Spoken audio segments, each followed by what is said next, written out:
जय हिंद दोस्तों, आपका स्वागत है हमारे YouTube channel learning point with Abhishek में। अगर आप चैनल पर नए हैं तो चैनल को सब्सक्राइब कर लीजिए और बेल आइकन प्रेस कीजिए ताकि आपको डेली डिक्टेशन मिल सके। 100 शब्द प्रति मिनट डिक्टेशन स्टार्ट। अगले पेराई सत्र के लिए केंद्र ने गन्ने के उचित और लाभकारी मूल्य यानी FRP में 5 रुपये की बढ़ोतरी घोषित की है। हर साल पेराई सत्र शुरू होने से पहले सरकार FRP घोषित करती है, फिर कुछ राज्य सरकारें राज्य परामर्श मूल्य यानी SAP घोषित करती हैं, जो केंद्र द्वारा तय कीमत से कुछ अधिक होती है। चीनी मिलें किसानों से इसी कीमत पर गन्ना खरीदती हैं। किसान मांग कर रहे हैं कि गन्ने की कीमत प्रति क्विंटल 400 रुपये की जाए। इसे लेकर वे आंदोलन भी कर रहे हैं। ऐसे में 5 रुपये की बढ़ोतरी से वे कितना संतुष्ट होंगे, अंदाजा लगाना मुश्किल नहीं है। गन्ना किसानों की काफ़ी समय से शिकायत है कि उन्हें वाजिब कीमत नहीं मिल पाती। पिछले कुछ सालों में खाद, बीज की कीमत और मजदूरी लगातार बढ़ते जाने की वजह से गन्ने की खेती करना महंगा काम होता गया है।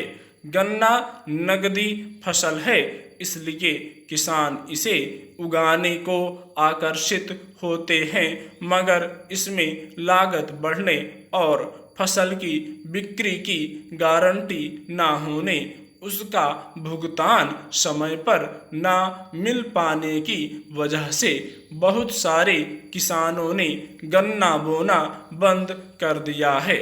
हरियाणा और उत्तर प्रदेश में पिछले 2 सालों से किसानों को मिलों से अपना बकाया पाने के लिए संघर्ष करना पड़ रहा है।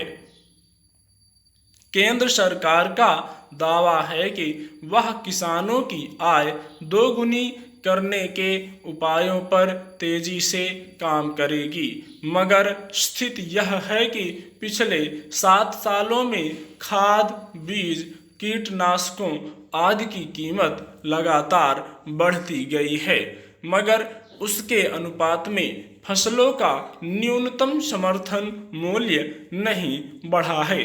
इसके अलावा ज़्यादातर राज्यों में व्यापारी न्यूनतम समर्थन मूल्य से काफ़ी कम कीमत पर किसानों से अनाज खरीदते हैं। फिर भी खुदरा बाजार में खाने पीने की वस्तुओं की कीमतें न्यूनतम समर्थन मूल्य की तुलना में कई गुना अधिक हैं। इसलिए किसानों की मांग है कि न्यूनतम समर्थन मूल्य की गारंटी दी जाए। न्यूनतम मजदूरी की दर तय है।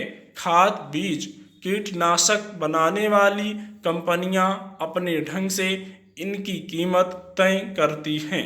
सरकार ने खाद वगैरह पर से सब्सिडी हटा ली है। कई राज्यों में खेती के लिए मिलने वाली बिजली की दर किसानों की कमर तोड़ देती है। फिर प्राकृतिक आपदा का कहर हर साल बरपता ही है। इस तरह किसानों के लिए खेती घाटे का सौदा होती गई है। फिर गन्ना, आलू, फल और सब्जियों जैसी कुछ नकदी फसलें उगाकर वे अपनी स्थिति बेहतर बनाने का प्रयास करते हैं, तो उनकी ना तो वाजिब कीमत मिल पाती है और न समय पर उनका भुगतान मिल पाता है। ऐसे में अंदाजा लगाया जा सकता है कि जिन किसानों ने कर्ज लेकर खेती की है, उनकी क्या दशा होती होगी। भारत गन्ने का बड़ा उत्पादक देश है। हर साल वह बड़े पैमाने पर चीनी का निर्यात करता है। गन्ने से चीनी के अलावा कुछ दूसरे उत्पाद भी तैयार होते हैं।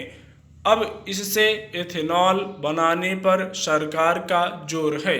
एथेनॉल को पेट्रोल में मिलाकर बेचा जाता है, जो कि पेट्रोल की कीमत नियंत्रित करने में मददगार होता है। अगले पेराई सत्र में गन्ने से एथेनॉल का उत्पादन बढ़ाने पर बल है। इससे 40,000 करोड़ रुपए के राजस्व की उगाही का अनुमान है। फिर सरकार को गन्ने की खेती और अंतिम रूप से मिलों तक पहुंचाने में आने वाली लागत का व्यावहारिक आकलन कर उचित कीमत तय करने में क्यों गुरेज होना चाहिए। देश के मौजूदा राजनीतिक परिदृश्य में कांग्रेस जिस दौर से गुजर रही है, उसमें यह आशंका पैदा हो गई है कि आने वाले दिनों में वह अपने सामने खड़ी चुनौतियों से कैसे निपटेगी।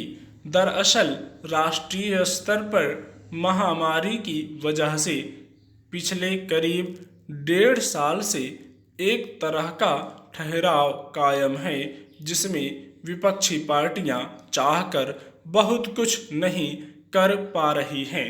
अलग अलग मुद्दों पर सरकार के विरोध और आंदोलन में वह तीव्रता नहीं दिखती है जिससे कोई पार्टी अपने कार्यकर्ताओं के बीच उपस्थिति बनाए रखती है, जबकि मुख्यधारा की राजनीति में अपनी मौजूदगी के लिए मुद्दे चुनना और उस पर सक्रियता बनाए रखना किसी भी पार्टी की जरूरत होती है। इस लिहाज से देखें तो कांग्रेस राष्ट्रीय महत्व के मुद्दों पर जनमत निर्माण के लिए जितने जतन करती दिखती है, उससे ज्यादा वह आंतरिक कलह से परेशान है। हालांकि यह ठीक वही समय है जब पार्टी को अपनी गतिविधियों के जरिए जनता के सामने यह संदेश देना चाहिए था कि सरकार की रीति नीतियों के बरक्स वह मजबूत विपक्ष की भूमिका में मौजूद है। लेकिन पिछले कुछ महीने से लगातार ऐसा चल रहा है, जिससे निपटना कांग्रेस के लिए मुश्किल साबित हो रहा है। गौरतलब है कि पंजाब के मुख्यमंत्री कैप्टन अमरिंदर सिंह और राज्य में पार्टी के नए अध्यक्ष नवजोत सिंह सिद्धू के बीच काफ़ी खींचतान चल रही है। दोनों खेमे केंद्रीय नेतृत्व के हस्तक्षेप के बाद कुछ देर के लिए शांत पड़ते हैं, लेकिन फिर एक दूसरे पर हावी होने की कोशिश में टकराव की हद तक चले जाते हैं। हालत यह है कि हर कुछ दिन बाद पार्टी के विधायकों के असंतोष या फिर बगावत की खबर आती है और उसे शांत करने के लिए केंद्रीय नेतृत्व को अतिरिक्त ऊर्जा खर्च करनी पड़ती है। पंजाब में जब नवजोत सिंह सिद्धू को राज्य कांग्रेस का अध्यक्ष पद सौंप दिया गया, उसके बाद अमरिंदर सिंह के रुख में आई नरमी से यह लगा कि अब कलह का दौर शायद खत्म होगा, लेकिन ऐसा हुआ नहीं।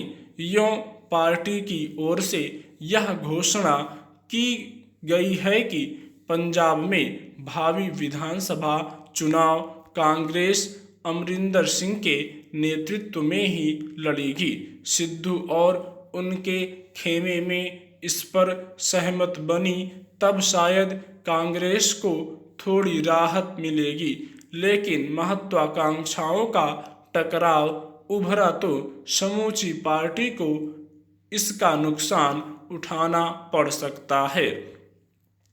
दरअसल कांग्रेस अभी पंजाब में आंतरिक कलह से जूझने की कोशिश में है, तो दूसरी ओर छत्तीसगढ़ में भी वह पहले के एक तय शर्त के व्यूह में फंसी दिखती है।